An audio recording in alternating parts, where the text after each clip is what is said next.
en France ou pour la France. En fait, quand on regarde de près le baromètre de la confiance du CEVIPOF, et notamment la comparaison de la France avec nos amis et voisins allemands et britanniques, eh bien, on voit qu'il y a quand même un différentiel qui n'est pas à la faveur de la France.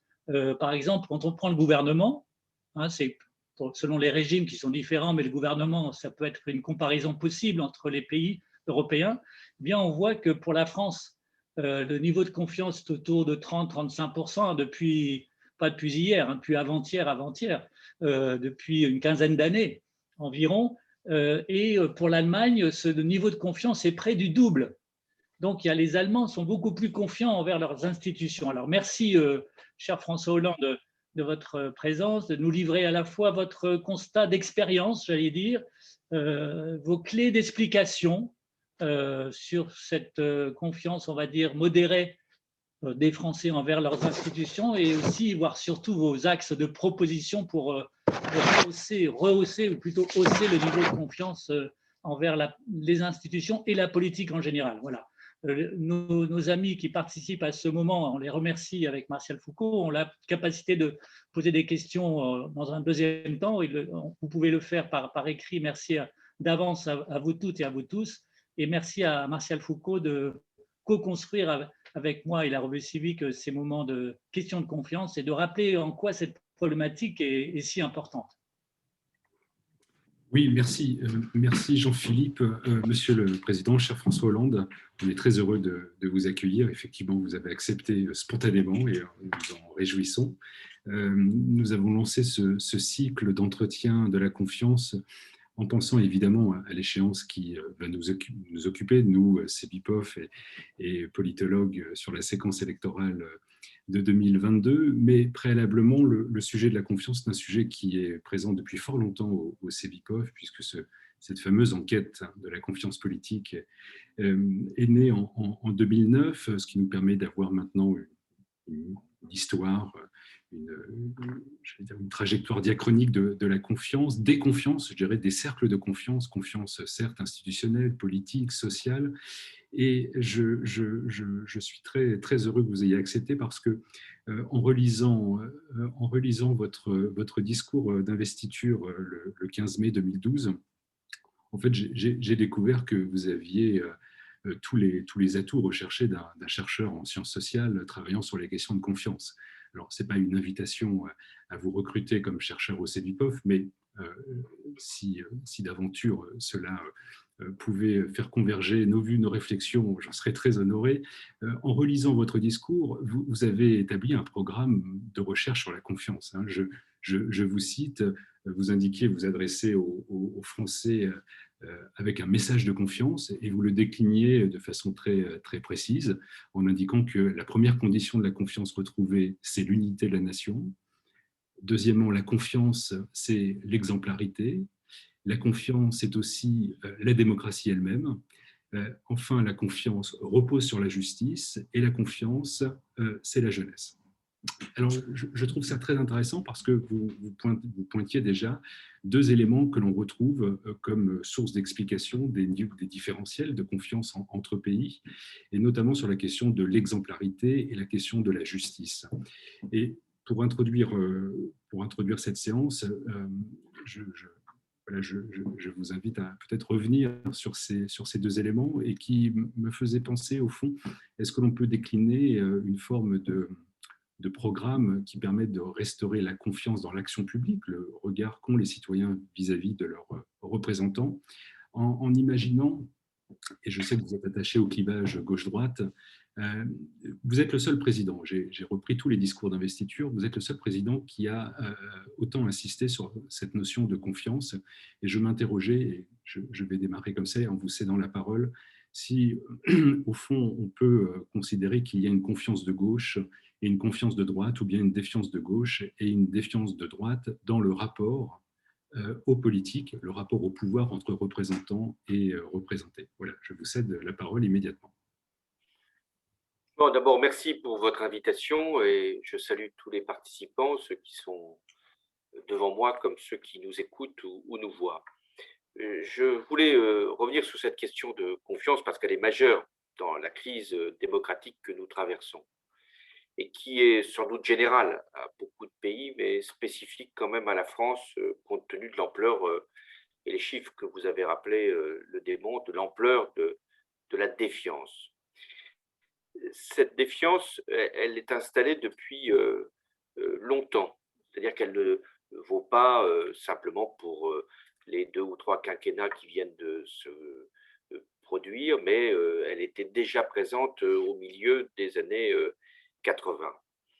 C'est une tendance longue qui s'explique par plusieurs facteurs, même si je reviendrai sur la question d'une confiance de gauche ou d'une confiance de droite. Le premier facteur, c'est la succession des alternances, ce qui fait qu'il y a une déception par rapport aux résultats de la démocratie ou des élections. Quand la gauche était pendant des années dans l'opposition, je fais une parenthèse, elle peut aussi y rester des années aujourd'hui, elle pouvait mettre en cause le pouvoir et c'était une forme de contestation de ceux qui étaient installés au pouvoir par rapport à ceux qui étaient le plus souvent dans l'opposition. Aujourd'hui, la défiance, elle est générale, c'est-à-dire qu'elle ne s'impute pas à une famille politique ou à un camp, elle est sur à la fois les élus, les partis et les institutions. C'est en ce sens qu'il y a une crise démocratique. Je l'ai dit, l'explication, c'est la succession des alternances, c'est le sentiment d'impuissance de la part des gouvernants, c'est la déception quant aux résultats, c'est la décomposition du système partisan qui avait longtemps structuré la vie politique, la gauche, la droite, et c'est l'aspiration nouvelle d'ailleurs à une démocratie plus directe où les citoyens se considèrent à égalité avec leurs représentants, c'est-à-dire aussi légitimes que les élus pour pouvoir exprimer ce qu'est la voix du peuple. S'ajoute un élément que j'avais cité effectivement dans ce discours d'investiture et qui est encore, à mon avis, dans le débat, c'est l'exemplarité. Quels que soient les efforts, et il y en a eu avant moi, pendant mon quinquennat et sans doute après, pour remettre en cause les privilèges des élus, leurs indemnités, leur cumul de mandats, leurs avantages nombreux ou supposés tels. Dès lors qu'il y a des scandales qui demeurent ou des exemples qui sont fâcheux, il y a une mise en cause de la sphère politique en tant que telle, comme si elle s'était autonomisée par rapport à la société. Il y a eux et nous. Alors qu'avant, le nous était collectif. Les élus faisaient partie du nous. Sans doute que cette tendance s'est encore approfondie ou accélérée avec les nouvelles formes du débat public, c'est-à-dire notamment les réseaux sociaux. Là, ce n'est pas propre à la France. On voit bien qu'il y a comme une forme de démocratie parallèle, ou en tout cas de débat public souterrain, qui vient s'entrechoquer avec celui, disons, plus officiel, plus institutionnel, et qui vient lui saper de l'extérieur. Ce qui fait que la défiance est à la fois une contestation de la démocratie telle qu'elle est, mais au nom d'une aspiration plus démocratique encore. C'est-à-dire qu'il y a une frustration chaque fois exprimée que les élus, les représentants, le pouvoir et même l'opposition, donc toutes les forces politiques, on pourrait y ajouter les forces syndicales, n'expriment pas ce que les citoyens ressentent, vivent et proposent. Bon, je ne serai pas très long sur les symptômes de cette défiance, bon, mesurés par les enquêtes d'opinion, et on voit qu'il y a là aussi une sédimentation de la défiance. On voit aussi à travers l'abstention, les votes extrêmes, la désaffection militante, la désaffiliation partisane, l'effacement du clivage gauche-droite et, ce qui est sans doute un fait général des démocraties, une suspicion. C'est-à-dire qu'avant, la défiance pouvait être une contestation simplement de l'orientation que prenaient les partis ou les pouvoirs en place. Et aujourd'hui, on ne met pas simplement en cause leur politique, leurs résultats, on met en cause leur sincérité. C'est-à-dire que la défiance est fondée sur le fait que ceux qui sont en haut ne disent pas la vérité à ceux qui sont en bas, qui sont donc doublement floués. Ils n'ont pas les résultats qu'ils attendent de leur participation civique. Et deuxièmement, ils ont, à tort plutôt, mais à raison pour eux, l'idée qu'il y a une forme de détournement de la vérité ou de l'information. Bon, dans ce constat déjà assez effrayant, quelles sont les lueurs d'espoir et ensuite quelles sont les propositions. Parmi les lueurs d'espoir, il y a toujours en France, et vous le mesurez aussi, une capacité d'engagement. C'est-à-dire qu'il y a encore un militantisme associatif. On l'a vu aussi pendant la pandémie, une volonté d'être solidaire, une vitalité aussi dans l'initiative, dans l'attention aux autres. Il y a des causes qui sont maintenant de plus en plus appréhendées par la jeunesse, pas simplement sur l'écologie, mais aussi sur la question des droits, des libertés. Il y a des mouvements, alors on peut dire qu'ils sont minoritaires, on peut dire qu'ils peuvent avoir aussi leurs propres dérives, mais qui prennent en cause des revendications, des aspirations, des identités même, qui font que la société n'est pas passive, elle est même active. Donc ça, c'est une première lueur d'espoir. Deuxième lueur d'espoir, c'est que même s'il y a une abstention relativement forte et qui progresse, la France connaît encore un intérêt pour l'élection. Et de ce point de vue, même si ça peut être controversé, l'élection présidentielle reste le facteur où les citoyens peuvent s'engager, peuvent participer en espérant que le cours de leur vie peut en être changé, que ce soit pour un candidat ou contre un autre. Donc, il n'y a pas encore, je le dis bien, on verra bien ce qui se passera en 2022, un détournement de l'élection ou un contournement de l'élection qui ferait qu'il n'y ait plus de confiance dans la démocratie elle-même. Néanmoins, on ne peut pas en rester là, et c'est pour ça que je ferai quelques propositions, puis après je laisserai le débat s'installer. Il y a des propositions qui sont d'ordre institutionnel et des propositions plus politiques. D'abord, il faut prendre en compte la gravité de la situation.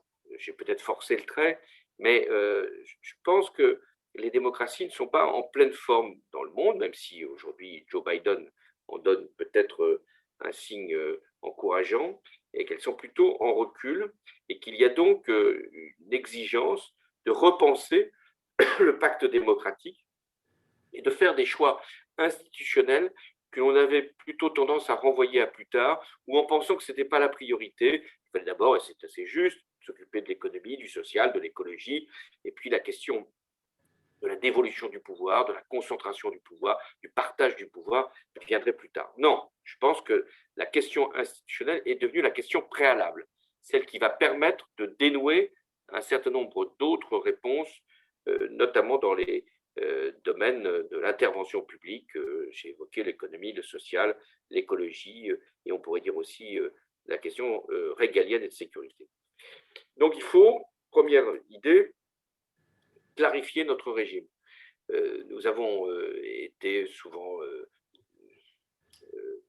fiers de montrer que la Constitution de la Ve République était à la fois parlementaire et présidentielle, qu'elle permettait toutes les lectures, mais aujourd'hui, elle est un facteur de confusion et de concentration du pouvoir. Le retour à un régime parlementaire n'est pas, à mes yeux, possible, donc il faut aller jusqu'au bout de la logique et avoir un régime présidentiel qui, contrairement à ce que l'on prétend, certes clarifie le pouvoir au sein de l'exécutif, c'est le chef de l'État qui est le seul chef de l'exécutif, mais donne au Parlement un vrai pouvoir.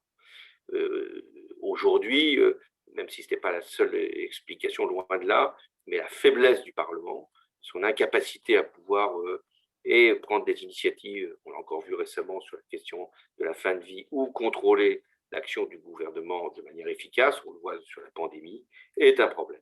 C'est un problème purement français. Dans aucune autre démocratie, le Parlement a aussi peu d'initiatives et aussi peu de compétences acceptées par l'exécutif. Donc moi, je suis pour un vrai régime présidentiel avec la suppression du poste de Premier ministre, la fin du droit de dissolution et un Parlement qui retrouverait son initiative législative et son pouvoir budgétaire.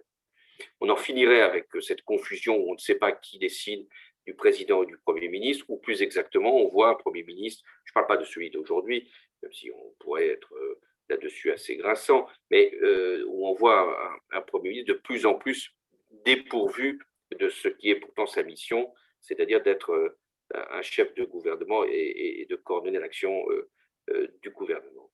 La deuxième réforme institutionnelle, et elle doit être d'envergure, c'est la décentralisation. Là aussi, nous sommes le seul pays en Europe démocratique où il y a encore un pouvoir central qui veut s'occuper de tout et qui forcément le fait mal, et où il y a aussi peu de compétences qui sont dévolues aux régions, aux intercommunalités. On a eu l'illustration durant la pandémie.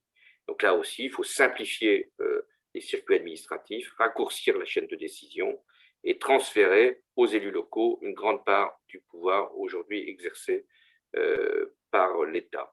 Ça aura un avantage, c'est que le citoyen pourra davantage être pris en compte, lui-même surveiller ses élus et agir pour que les décisions soient plus rapidement mises en œuvre. La troisième réforme institutionnelle, c'est de consulter plus régulièrement les citoyens. La Ve République, c'était la volonté du général de Gaulle, on pouvait la mettre en cause, critiquer le système plébiscitaire, mais avait au moins le mérite de renouveler régulièrement la confiance. C'est-à-dire comme ça que le général de Gaulle était venu au pouvoir, puis il avait quitté le pouvoir. Et donc la confiance, elle doit être régulièrement, si je puis dire, redonnée. Et la défiance nettoyée.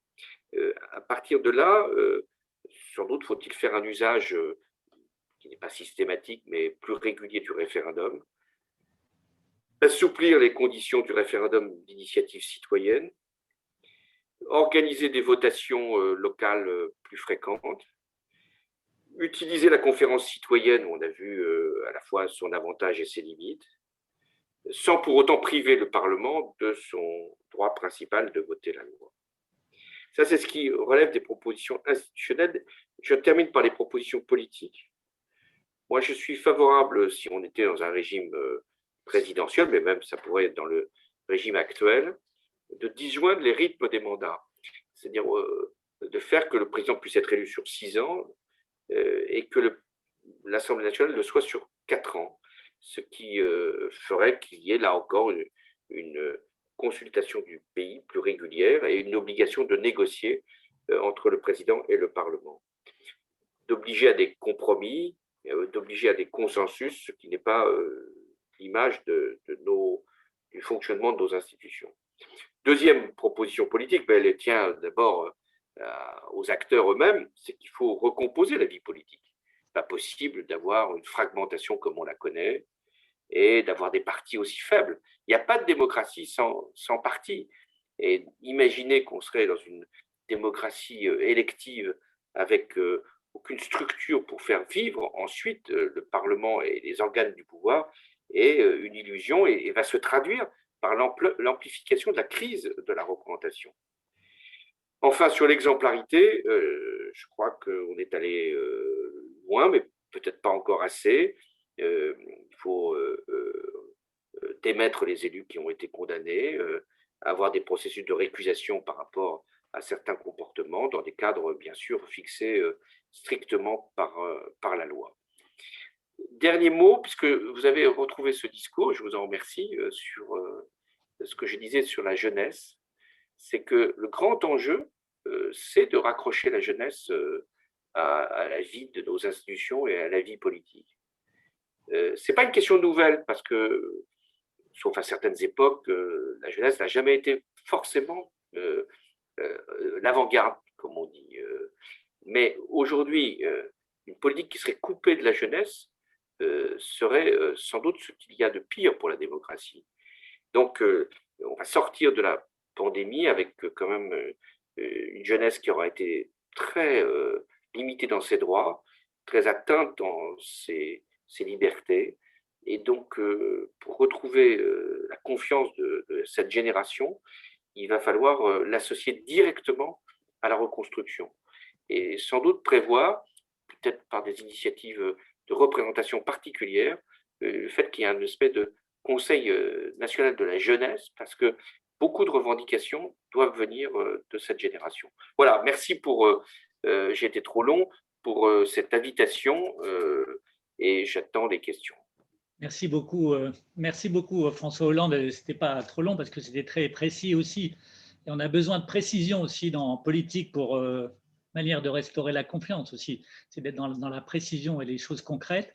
En tout cas, c'est vrai que vous avez évoqué, moi je vais relancer sur une question et Martial Foucault sur peut-être une autre, mais vous avez évoqué finalement la question clé, presque clé de voûte du futur débat politique, c'est la question institutionnelle.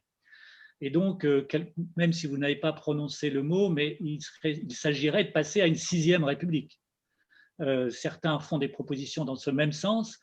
Y a-t-il pas quand même, vu votre expérience aussi à la tête de l'État, une sorte de schizophrénie française, à savoir en tout cas une ambiguïté française liée à sa culture politique, qui est quand même relativement attachée à une forme de monarchie républicaine, et la critique de cette même verticalité? Est-ce qu'il n'y a pas dans l'opinion française quelque chose d'assez contradictoire parfois, que vous avez pu observer, voire subir, vous qui avez par exemple évoqué une présidence normale et pour autant vous avez été critiqué pour cette tentative de normalité. Et donc comment résoudre cette forme de contradiction qu'on voit pas mal en France? C'est-à-dire qu'on critique beaucoup la verticalité, mais on attend aussi beaucoup du sommet de l'État et de l'État déjà en général, mais aussi de son sommet. Comment résoudre cette contradiction? Oui, la société française, elle est contradictoire, et chacun de nous est contradictoire. On aspire à des modèles qui eux-mêmes ne sont pas compatibles. Nous voulons un président, et moi-même je l'ai reconnu, et j'ai essayé d'assumer cette mission, un président qui soit capable de prendre des décisions lourdes, que ce soit pour déclencher une opération extérieure, répondre à une attaque terroriste, ou comme aujourd'hui, de faire face à une pandémie ou à toute autre catastrophe. Il faut qu'il y ait un personnage dans l'État, qui est en France le président de la République, ailleurs peut être un chancelier, une chancelière, un Premier ministre, mais il se trouve que c'est en France le président de la République, et que ça l'amène à disposer, non pas de pouvoirs exceptionnels, parce qu'il les obtient par le Parlement le plus souvent. Hein. L'état d'urgence, on peut le décréter, mais à un moment, il faut qu'il soit accepté par le Parlement. Mais comme l'intervention extérieure ou comme une action de force. Mais il est très important qu'il y en ait un qui prenne la décision, après avoir reçu bien sûr tous les avis nécessaires. Mais il faut aussi, et c'est bien la contradiction, que ce président, ce chef de l'exécutif, soit en permanence proche des Français. Or, c'est un des problèmes de nos institutions, c'est qu'à la différence d'un régime parlementaire, où le Premier ministre est député et va dans sa circonscription toutes les fins de semaine ou tous les fins de mois quand il a un calendrier plus chargé, et en lien permanent avec son parti, avec le Parlement, et qu'il est donc beaucoup plus lié à la vie des Français. L'impression qu'on a, qui n'est pas forcément fausse, en France, c'est qu'on a un président, quelle que soit la personne qui tient ce rang et cette place, c'est qu'on a un président qui est lointain, qui ne va pas vers les Français, sauf dans des rencontres, des réunions qui sont d'ailleurs assez encadrées et avec des protections multiples. Donc ça, c'est une difficulté. C'est pour ça que j'avais évoqué la notion de présidence normale, non pas au sens où la présidence deviendrait banale, mais au sens où il faut avoir toujours ce lien avec les Français. Est-ce que le régime présidentiel accentuerait la dérive monarchiste? Mais non, je pense monarchique en tout cas. Je pense au contraire, c'est que ça obligerait le président à être tout le temps en discussion avec le Parlement. Regardez ce qui se passe aux États-Unis. Joe Biden, c'était vrai avant lui de Trump, qui avait plus de difficultés d'ailleurs avec le Congrès, il est tout le temps en train de discuter avec les parlementaires. Il a des majorités étroites, et il va, même quand il en dispose de majorités plus larges, il est en permanente négociation. D'une autre manière, j'ai pu en être le témoin, Madame Merkel, elle est tout le temps en négociation avec son Parlement. Et quand elle n'est pas en négociation avec son Parlement, elle est en négociation avec son parti. Et quand elle n'est pas en négociation avec son parti, elle est en négociation avec les Länder. Regardez ce qui se passe en ce moment par rapport à la pandémie. En France, le président, et je dépersonnalise à raison, hein, il peut ne pas être en négociation avec aucun autre pouvoir. C'est ça qui ne peut pas être accepté. Tout à l'heure, je voyais une question d'un internaute qui nous écoute sur le CESE, les conférences sociales, le dialogue social. Le président doit être un élément du dialogue social dans notre pays et il ne peut pas le concéder à d'autres, même si les ministres peuvent jouer leur rôle. Donc, il est très important qu'on puisse garder, puisqu'on est dans une situation contradictoire, cette double attitude du président, prendre des décisions majeures, mais être forcé, parce que je pense que c'est ça le rôle des institutions, c'est de forcer les acteurs à aller au-delà de leurs compétences ou des limites qui leur sont posées, forcer à discuter, à négocier, à partager. C'est ça, à mon avis, une des solutions. Merci beaucoup, Martial. Oui, moi je voudrais poursuivre sur le premier diagnostic que vous avez établi sur les sources et les racines de cette sédimentation de la défiance. Je crois que il y a deux éléments qui sont permanents, que ce soit d'ailleurs en France ou à l'étranger. Ce qui produit de la confiance, c'est la proximité et la compétence. Alors on peut décliner ces deux notions. Vous avez parlé de décentralisation. On peut voir le lien sur la proximité. On observe en France le lien de confiance très fort établi des Français vis-à-vis de leurs représentants municipaux, leurs maires. Et sur la compétence, on voit qu'effectivement, il y a une demande. Vous avez raison de dire qu'il y a des formes de contradiction. Il y a à la fois une demande de professionnalisme, de technique maîtrisée par les élus, être capable de maîtriser les dossiers, comme on dit régulièrement, mais aussi une compétence incarnée, j'allais dire, avec beaucoup d'humanité, et de l'humanité, je ne vais pas utiliser le terme de bienveillance, mais c'est cette idée quand même de prendre soin des problèmes, c'est-à-dire avoir cette capacité à répondre justement. Et répondre justement, ça peut être ne pas répondre. Mais encore faut-il le dire. Et j'aimerais aller un peu plus loin sur ces deux notions. La première, sur la décentralisation.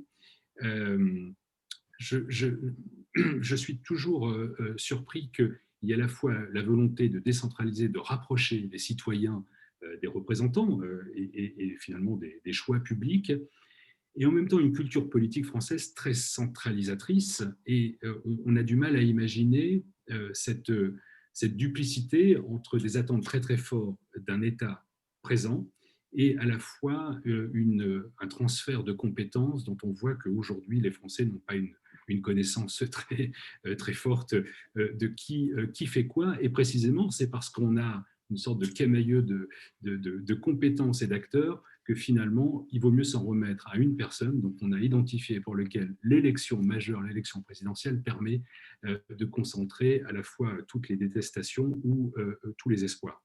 Et sur le deuxième plan, la compétence, vous avez indiqué tout à l'heure de l'exemplarité. Je crois que c'est très juste. Et j'aimerais vous entendre, parce que c'est un sujet d'actualité. Est-ce que cette décision de supprimer ou de transformer l'École nationale d'administration, l'ENA, en une nouvelle structure, a vocation à régler une partie du problème de cette défiance qui s'est aussi construite à l'endroit des élites, et en particulier des hauts fonctionnaires, évidemment, phénomène qu'on ne retrouve pas nécessairement dans les autres pays? Alors, il y a plusieurs questions dans votre intervention. La première, c'est que le président doit être un bienveillant. C'est ce qui est sans doute aujourd'hui une demande assez forte de la société. ça ne veut pas dire un inerte ou un immobile qui serait là simplement pour exprimer sa compassion face aux difficultés ou son soutien face aux initiatives qui peuvent être prises. Mais il doit apporter, à défaut de régler les sujets, il doit apporter cette dimension de la bienveillance alliée à la compétence, parce qu'une bienveillance qui n'aurait pas de prolongement ou une bienveillance qui ne serait qu'une sympathie, non, ce qu'on attend par la bienveillance, c'est-à-dire vous avez apporté une autre précision sémantique, c'est le soin. C'est-à-dire qu'il faut régler les problèmes, il faut soigner les maux qui sont posés ou qui sont vécus dans la société. Ça, c'est sans doute une fonction présidentielle qui a été peu évoquée, parce qu'on est soit dans la dimension de l'autorité, de la verticalité, soit la dimension du président bonhomme. Il y en a eu, pas simplement durant mon mandat, mais enfin Jacques Chirac avait un peu cette image, etc. Non, je crois qu'il y a cette nécessité d'être à la fois sûrement capable de grandes décisions, parfois douloureuses, et de faire en sorte que le pays les comprenne, en tout cas comprenne qu'il n'y a pas une volonté de faire souffrir pour faire souffrir, mais qu'il y a une volonté d'être ensemble. C'est ça le rôle du président de la République. Bon. Deuxième question sur la centralisation. Alors ça, là aussi, c'est assez vrai. La centralisation est une formidable opportunité pour les élus, contrairement à ce qu'on imagine. Ils demandent tous, bien sûr, qu'ils aient davantage de pouvoir, mais il n'y a pas meilleure situation qu'en ce moment, où un élu peut dire à sa population que tout ce qui va bien, c'est grâce à lui, si on peut vacciner, si on peut faire des tests, si on peut laisser des commerces ouverts. Mais tout ce qui va mal, c'est l'État. Et pour une part, on lui laisse ce rôle-là, ce qui fait que c'est très défavorable à la confiance. Je ne suis pas sûr que ce soit plus favorable pour les élus, mais enfin, en tout cas, c'est l'État qui prend. Donc, l'avantage pour l'État, et en particulier pour le chef de l'État, c'est de décentraliser de manière à ce que, bien sûr, sur les sujets qui tiennent à l'unité nationale, qui tiennent à la règle commune, qui fassent qu'on puisse avoir les mêmes droits partout sur le territoire, que ce soit lui, enfin l'État, et que, en revanche, pour savoir si des commerces doivent être ouverts ou fermés, pour savoir si des jardins doivent être ouverts ou fermés, pour savoir si il est possible de vacciner ici ou là, ça, c'est le rôle des élus. Donc, plus il y aura de décentralisation, meilleure sera l'image de l'État, à condition que la règle soit claire, que chacun comprenne bien qui fait quoi. Or, nous sommes dans la pire des situations, c'est un peu comme pour le fonctionnement de l'exécutif, c'est qu'aujourd'hui, la confusion est telle que personne ne sait exactement qui est responsable de quoi. On a vu ça, y compris dans les rapports entre la ville de Paris et l'État ou les grandes villes par rapport à, par exemple, la vaccination. Dernier point sur une seule personne et puis après la réforme de l'ENA. Le fait que justement tout remonte au président de la République, même ce qui ne relève pas de ses compétences, et aujourd'hui il n'y a pas, quand il y a quelqu'un a un problème, quand il y a un sujet sociétal qui se pose, quand il y a un malaise quelconque dans la société, le premier réflexe, c'est d'écrire au président de la République, j'entends par là soit une pétition, soit une lettre ouverte, soit une mise en cause, etc.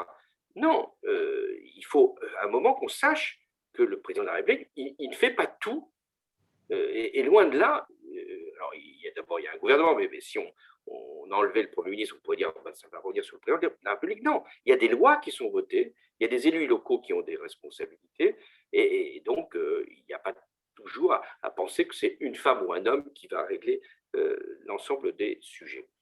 Dernier point, sur l'ENA, je pense que si l'ENA est devenu un symbole, c'est moins parce qu'on reprochait à cette école de former des présidents de la République. Bon, c'est parce qu'elle était, à tort ou à raison, je pense que c'était d'ailleurs à tort, l'image de la fermeture et de l'élitisme et de la reproduction sociale.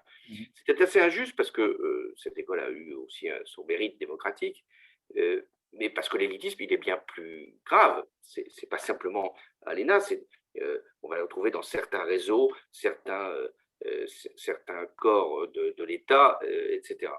Donc, si on veut, il faut le faire, lutter contre cet élitisme, cet entre-soi des plus puissants. Il faut pas simplement changer l'ENA, il faut faire un processus qui part de l'école et jusqu'à l'université et les grandes écoles pour ouvrir, accompagner et élargir. L'ENA avait fait d'ailleurs pas mal d'efforts, parce qu'il y a un concours fonctionnaire, il y a une troisième voie, etc.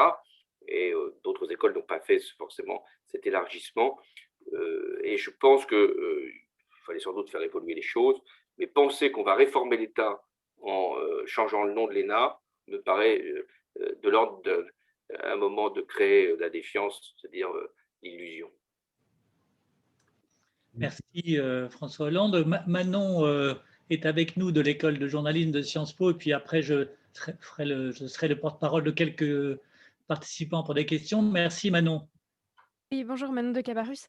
Moi, j'avais une première question. Aujourd'hui, il y a 11% des Français qui font confiance aux partis politiques. Vous l'avez évoqué dans votre premier propos, mais quelles sont les pistes concrètes selon vous pour que les Français retrouvent confiance dans les partis politiques aujourd'hui? D'abord, c'est aux partis politiques de croire en eux-mêmes. Ce qui est tout à fait navrant en ce moment, c'est que les partis politiques donnent l'impression de ne pas savoir à quoi ils servent, d'être obligés de se mettre avec d'autres pour penser qu'il y aura des solutions communes. Non, un parti politique, il est fondé sur des idées, une pensée, des propositions, sur une affirmation. Et donc, le premier devoir d'un parti politique, ce n'est pas de savoir avec qui il va s'allier, comment il va se regrouper, avec quel autre parti va se rassembler. C'est de savoir à quoi il sert, qu'est-ce qu'il pense. Donc, je crois qu'il y a urgence, c'est que les partis politiques, que ce soit le parti du président, que ce soit les partis démocratiques de l'opposition, l'urgence, c'est qu'ils mettent sur la table leurs propositions, qu'il y ait une confrontation d'idées. Pas simplement de savoir s'il faut avoir un, deux ou trois candidats pour les uns, c'est à gauche, ou à droite, pour comment on va organiser une primaire. Ça fait partie de la mécanique, des procédures. Ce qui compte d'abord pour les partis politiques, et c'est pour ça que je crois qu'il y a une vraie crise, c'est pas que leurs idées soient dépassées, c'est qu'ils n'ont plus d'idées nouvelles. Donc il faut d'idées nouvelles, ou qui peuvent quelquefois être des idées déjà utilisées dans le passé. Mais il faut d'abord affirmer son identité. Et c'est à partir de cette identité, de ces propositions, que l'envie militante reviendra. Ce n'est pas simplement parce qu'on veut avoir un candidat à l'élection présidentielle. C'est important ce que vous venez de dire, François Hollande, parce que pour être aussi un peu plus précis dans votre pensée, le Parti socialiste qui incarnait il y a encore 4-5 ans tous les pouvoirs nationaux, que ce soit au Parlement, Sénat compris, mais aussi évidemment au gouvernement et à la présidence de la République, est aujourd'hui en troisième position des opposants de gauche, après la France insoumise et les écologistes, d'après les dernières intentions de vote. En tout cas, si on croit ces intentions de vote, effectivement aujourd'hui sont à prendre avec beaucoup de pincettes du fait de l'éloignement des Français aujourd'hui de l'enjeu présidentiel qui viendra suffisamment tôt en début 2022. Mais comment expliquez-vous quand même cette situation de cette non-incarnation, ce sentiment de non-urgence des partis politiques et le vôtre en particulier? Il y a une explication selon vous cette année? Il y a une explication, parce que ce parti qui a longtemps été dominant à gauche et majeur dans le pays, puisqu'il a gouverné à 3 reprises avec François Mitterrand 2 fois, Lionel Jospin et moi-même, donc 4 fois, mais avec trois chefs de l'exécutif, Premier ministre pour Jospin, président pour Mitterrand et moi. Ce parti ensuite a éclaté. Il faut bien constater les choses après 2017. Certains ont rejoint Emmanuel Macron, d'autres ont rejoint Benoît Hamon, qui lui-même était le candidat du Parti socialiste et puis a disparu au lendemain de son score. D'autres peut-être rejoint Jean-Luc Mélenchon. Je rappelle que Jean-Luc Mélenchon a été membre du Parti socialiste, il ne le dit plus, mais je le rappelle. Donc il y a eu ce problème d'éclatement d'une structure qui justement avait été conçue pour faire vivre toutes ces sensibilités et donner au pays la possibilité d'une alternance grâce à cette unité. Cette unité a éclaté, on en voit le résultat. Mais ce n'est pas une raison pour laquelle il ne faudrait pas reprendre le fil, c'est-à-dire d'avoir une pensée socialiste ou social-démocrate qui vienne éclairer ce que pourrait être la solution pour le pays. Et c'est ce que doit être l'enjeu de l'élection présidentielle. Aujourd'hui, le fait dramatique, ce n'est pas que le Parti socialiste soit le deuxième ou le troisième à gauche, c'est que la gauche fasse à peine 30% du corps électoral si on la mesure à travers ses différents représentants, ce qui n'est pas vrai. Il y a sans doute une représentation qui est déformée, mais la première responsabilité, je ne m'occupe pas de la France insoumise ou des écologistes, je n'ai pas bâtir à le faire, mais la première responsabilité, c'est aux personnalités socialistes, un mouvement socialiste, de se dire à quoi on sert, qu'est-ce qu'on peut produire, qu'est-ce qu'on peut avancer, et qu'est-ce qui fait que nous sommes une solution, peut-être même la solution dans le contexte que l'on vient de connaître. Et si on s'efface, si on attend que les autres vous acceptent, alors on va vivre une élection présidentielle sans la gauche. Peut-être un point pour poursuivre, parce que c'est aussi une des questions qui a été posée par un des participants. Ce que vous avez dit tout à l'heure, François Hollande, c'est qu'au fond, exercer le pouvoir, c'est décevoir. Immanquablement, on déçoit. J'aimerais rattacher ce postulat, qui peut être contesté, mais ce postulat à nos institutions électorales, et en particulier la règle de vote et le système majoritaire. Quand vous dites aller vers un système présidentiel avec un renforcement du pouvoir du Parlement, on va disjoindre les calendriers d'élections présidentielles et législatives, est-ce que, au fond, la question n'est pas le fait majoritaire dans cette Ve République? Et j'aimerais vous entendre sur cette proposition qui est discutée, mais qui n'est toujours pas mise à l'agenda législatif, de l'introduction d'une dose de proportionnelle. Et sans forcément discuter le bien fondé ou le mal fondé de cette proposition, mais si exercer le pouvoir, c'est décevoir, est-ce qu'au fond, on déçoit moins si on a on installe une forme de culture de gouvernement de coalition? Je ne dis pas que c'est la pierre philosophale d'un niveau de confiance élevé chez nos voisins allemands, mais cette culture de coalition a un mérite, me semble-t-il, c'est peut-être de baisser la pression sur les attentes, et donc décevoir est presque endogène au principe d'un gouvernement de coalition. Oui, je pense, c'est comme la vie, il y a un moment d'espérance, puis un moment où les habitudes prennent le dessus et il y a de la déception. Mais on vit quand même ensemble. On se fait une raison et quelquefois on trouve des sentiments plus profonds. Il faut s'habituer à une vie politique où ce n'est pas le grand soir au lendemain du scrutin. Je pense que ça a été peut-être plus fatal pour la gauche que pour la droite, puisque vous parliez de ce sujet-là. La droite, elle peut décevoir ses électeurs, mais elle ne porte pas en soi, je ne veux pas ici être désagréable, mais elle ne porte pas en soi une espérance de changement profond. Elle porte une espérance d'ordre, de conservation, de liberté quelquefois, ou de libéralisation. Mais la gauche, elle porte cette espérance. Il faut qu'elle vive donc avec cette culture de l'espérance. C'est important de faire surgir des idées, de susciter des engagements. Mais c'est vrai que c'est dur de gouverner. Il faut faire cet apprentissage. Et en France, on n'a pas fait cet apprentissage de la dureté de l'action gouvernementale. Deuxièmement, alors, sur le scrutin, le risque d'une part de proportionnelle ou de la proportionnelle, c'est d'éclater le jeu politique sans être sûr de former une coalition. Parce qu'en France, le problème pour la coalition, c'est vous gouvernez avec qui? Alors, bien sûr, si la gauche est majoritaire, on peut dire je vais gouverner avec des morceaux de gauche. Enfin, sur un scrutin proportionnel, il y a peu à penser que la gauche, même la droite, ou même le centre droit avec Macron, puisse être en capacité de former une coalition facilement. Et le risque, c'était d'avoir la confusion.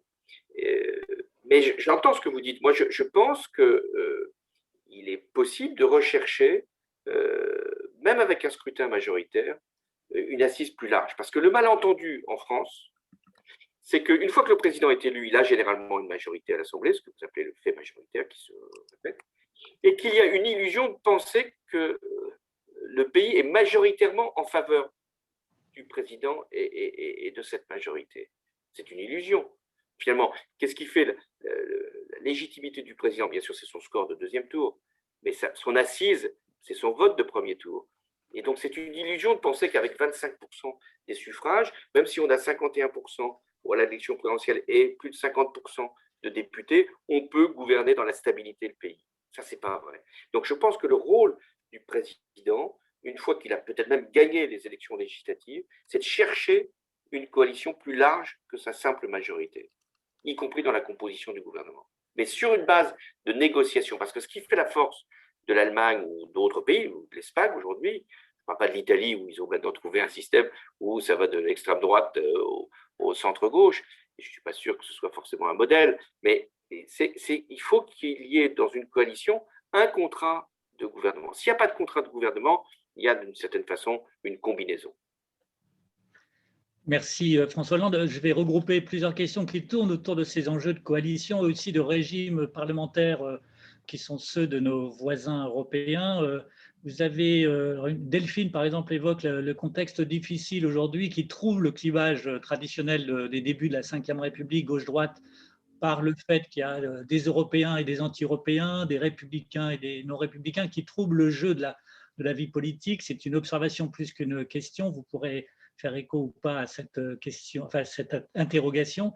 Laurence Morel évoque l'évolution qui semble être la vôtre sur le référendum et notamment sur l'initiative populaire.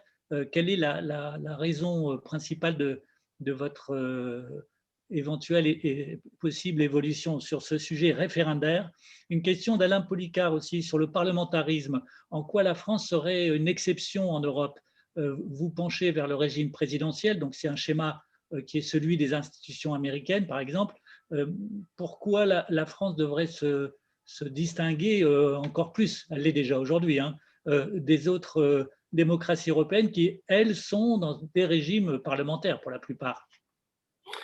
Alors, première question, est-ce que la pandémie n'aurait pas justifié des initiatives de consensus? Alors, il y avait deux possibilités, mais personne n'imaginait que la crise durerait aussi longtemps. Est-ce qu'il était possible de former un gouvernement d'union nationale par rapport à cette lutte contre la pandémie? C'était une possibilité. Elle avait ses avantages et ses inconvénients, mais il y avait une deuxième possibilité qui était de garder les clivages tels qu'ils sont, une majorité et une opposition, mais de créer une instance où il y aurait eu une instance où majorité et opposition auraient été représentées et où auraient été discutées les solutions. Je ne dis pas pris les décisions, ça relève de l'exécutif, mais au moins discuter. Alors vous allez bien, normalement c'est le Parlement, sauf qu'on sait bien que c'est compliqué au Parlement, mais plutôt que d'avoir un conseil de défense qui a son utilité pour donner des avis scientifiques ou techniques, et d'avoir un conseil exceptionnel où les forces politiques, et on pouvait l'imaginer aussi avec une présence des syndicats, enfin peut-être pour une autre instance, le CESE pouvant jouer ce rôle, il était sûrement nécessaire de faire évoluer nos outils institutionnels dans le cadre de la pandémie. Deuxième question, oui, j'ai évolué sur l'initiative populaire, non pas que je sois pour des référendums qui puissent être déclenchés dans n'importe quelles conditions, je crois qu'il faut un minimum, aujourd'hui c'est 4 millions, c'est beaucoup trop important, mais on peut baisser ce seuil sans rendre mécanique et automatique ce type d'initiative, mais quand même, il serait quand même concevable que sur un mandat présidentiel, il y ait une question qui soit soumise à référendum. Il faudrait essayer d'ailleurs de la dépersonnaliser, c'est-à-dire que de ne pas en faire un outil pour que le président vienne y puiser son avantage, pour ne pas dire sa légitimité, mais vraiment que ce soit une question qui par exemple, sur la question climatique, ce n'était pas tout à fait sur l'ensemble des propositions, mais sur une ou deux propositions, ce n'est pas absurde qu'il puisse y avoir à un moment une consultation. Je ne parle pas simplement sur la révision de la Constitution, parce que c'est quand même tout à fait compliqué. Sur le parlementarisme, est-ce que la France est un cas à part? Oui, je pense que la France est un cas à part. C'est-à-dire qu'on est dans un régime parlementaire et c'est vrai que là, les assemblées ont plus de pouvoir.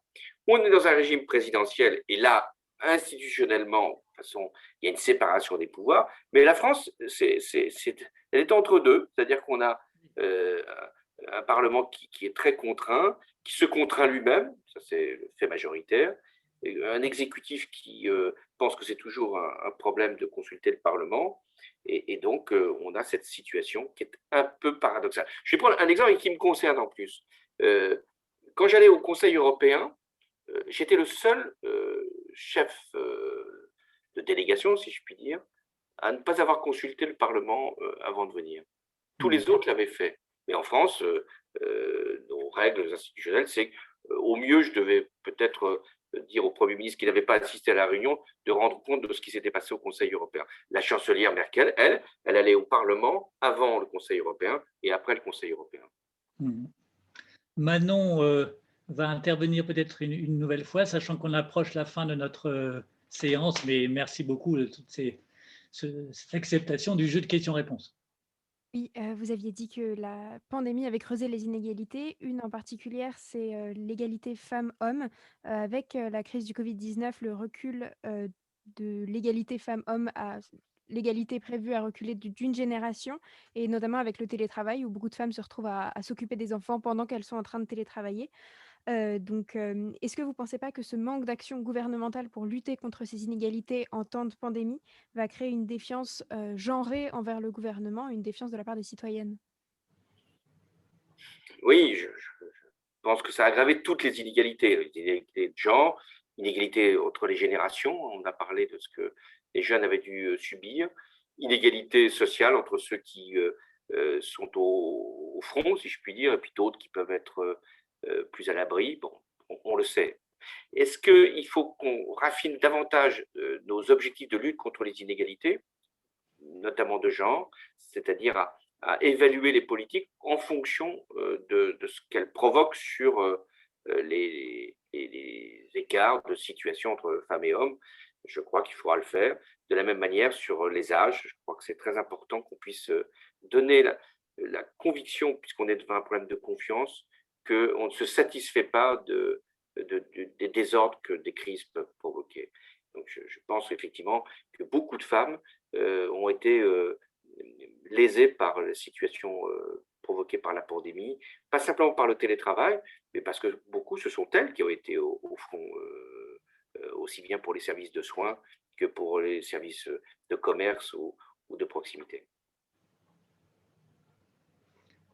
Merci beaucoup. Peut-être Martial pourra conclure peut-être notre séance. Une dernière question me concernant les consultations citoyennes. On voit il y a des innovations qui ont vu le jour, notamment de constituer des panels de citoyens tirés au sort. Est-ce que vous êtes parmi ceux qui considèrent que c'est une bonne direction complémentaire de la démocratie représentative, ce genre d'innovation, ou au contraire être de ceux qui sont sceptiques quant aux apports de ces formules au renforcement de la démocratie française?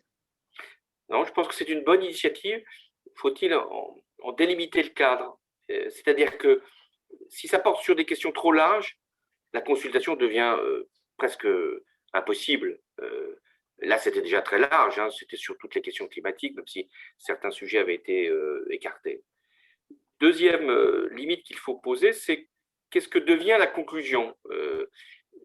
Si, je pense qu'Emmanuel Macron avait été trop loin, on dit, ben voilà, tout ce que vous avez dit sera fait, on met en cause le Parlement. Bon. Mais si on dit tout ce que vous avez dit, ben, on va le garder sur une étagère et rien ne sera produit, c'est aussi un problème. Donc, il faut bien dire ce qu'on retiendra de toute façon de la consultation citoyenne et ce qu'on laissera au Parlement comme droit, parce que c'est lui qui vote la loi. Troisièmement, je pense qu'il faut faire ces consultations citoyennes